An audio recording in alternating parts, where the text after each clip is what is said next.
Bismillahirrahmanirrahim. Assalamualaikum warahmatullahi wabarakatuh. Sebenarnya apa yang saya mau tanyakan itu mirip apa yang sudah ditanyakan Bapak tadi, tapi ada yang masih mengganjal dalam diri saya, terutama dalam pemahaman ini ya. Tadi ada bid'ah, ada dalil yang qot'i, misalkan di Quran hadis ada yang seperti itu, tapi ada yang mengatakan bahwa ya sering saya terima gitu, yang itu harus benar, tapi belum tentu ya baik. Yang baik sudah pasti benar, tapi yang benar belum tentu baik. Nah, itu bagaimana sikap kita dalam menghadapi masalah seperti itu yang memang fenomenanya di masyarakat adalah ada bidah gitu ya. Juga yang kedua, terutama yang saya tanyakan lagi, terutama yang tadi berkaitan dengan akikah. Akikah itu kan hadisnya sampai 7 hari gitu.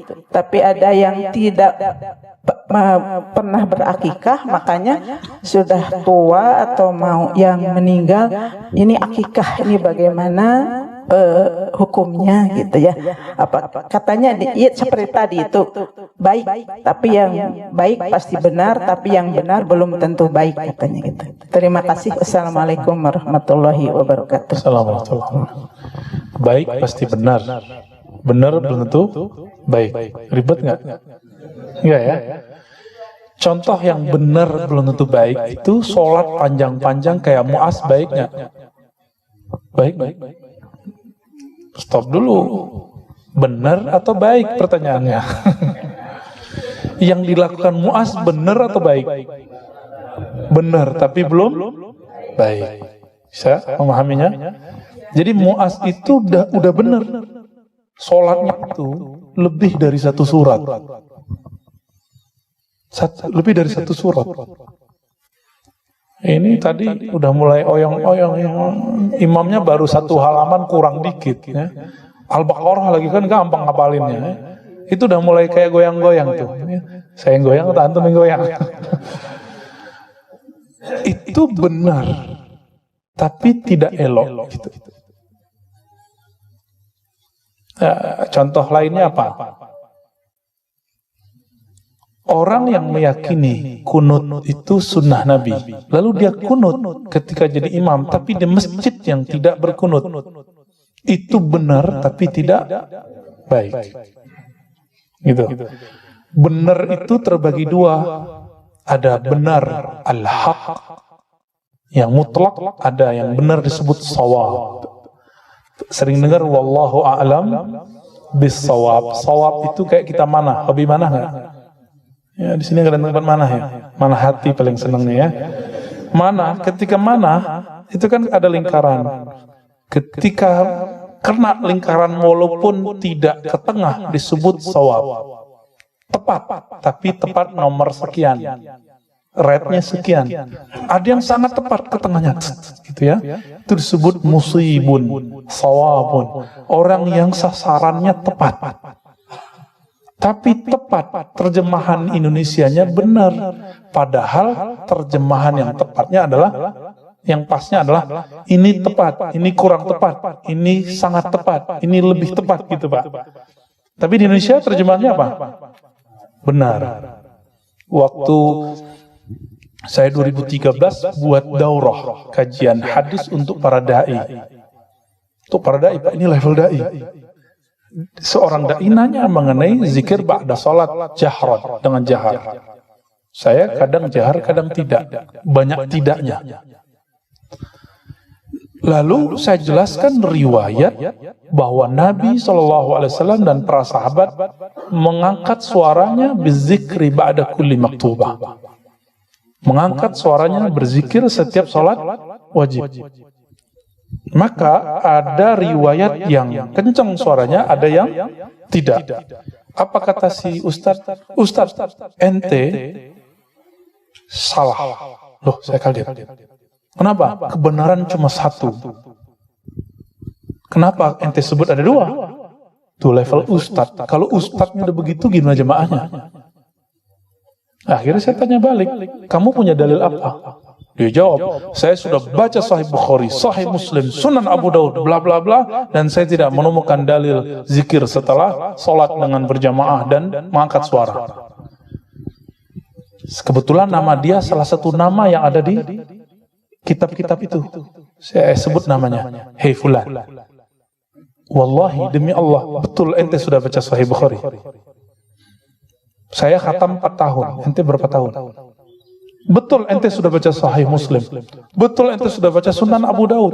Jangan-jangan megang aja belum. Baru baca Arba'in, Riyadhus Shalihin, atau Fadilah Amal. Udah berani bilang, gak ada. Jadi dalam konsep dia, kebenaran itu yang ada di pikirannya. Kalau gak ada di pikirannya berarti gak ada. Oh, ternyata inilah nasib para da'i hari ini. Inilah mauqif manhaj beberapa ulama muda, bahkan sudah tua hari ini. Kalau nggak tahu, dibilang nggak ada. Saya kemudian tanya, ente sudah baca kitab ini? Sahih Bukhari, baca Sahih Muslim. Kita sebutin riwayat Ibnu Abbas, Abu Sa'id Al-Khudri, Abu Hurairah. Pusing dia ya. Pusing dia. Kita suruh ulang yang pertama aja dia nggak hafal. Akhirnya kita tanya balik, ada toh? Berarti ente bohong. Saya nggak bilang gitu, dalam hati saya ngomong, ente bohong. Katanya udah baca Sahih Bukhari, covernya paling gitu ya. Mau ngejek itu kan nggak enak, mempermalukan orang depan. Ya. Jadi ketika ada yang benar menurut kita, itu belum tentu benar menurut Allah. Benaran menurut kita sebut tepat. Ketepatan orang yang baru ngaji 5 tahun beda nggak yang udah ngaji 10 tahun? Ketepatan orang baru hijrah kemarin sore dengan orang hijrah dari dia kecil. Kalau saya nggak perlu hijrah, saya nggak kemana-mana kok. Ya, saya dari dulu udah ikut aliran-aliran Pak. Dari awal saya ngaji, saya pertama ikut kajian di kampung saya, bersanad Qur'annya ke Rasulullah, fikihnya bersanad ke Rasulullah. Terus ikut aliran A, B, C, D, sampai kemudian 10 aliran baru saya masuk ke kampus. Jadi nggak perlu hijrah, karena udah dari kecil hijrah. Kalau antum perlu hijrah, ya. Kita sudah melakukan itu dari dulu gitu. Sudah hijrah dari dulu. Ketika kita baru ngaji sekian tahun, bacanya cuma 1 jam sehari, lebih banyak buka WA-nya, nonton YouTube-nya, buka TV-nya daripada orang-orang yang membaca. Terus kita bilang, yang aku nggak tahu nggak ada. Pantas nggak? Aku benar, kamu belum tentu benar. Ini bagian akhir jawaban yang Ibu tadi tanya. Sekarang ada gerakan tidak mengkultuskan kiai, bagus. Tapi terjebak kepada mengkultuskan pendapat seorang ustadz atau sekian ustadz atau sekelompok ustadz. Sehingga muncul satu kaidah. Yang aku katakan adalah kata-kata Allah dan Rasulnya. Ini perkataan yang keliru. Ini perkataan yang berbahaya. Karena jika yang aku katakan adalah kata Allah dan Rasulnya, yang beda sama aku, berarti beda dengan Allah dan Rasul. Bahaya nggak? Bahaya Pak.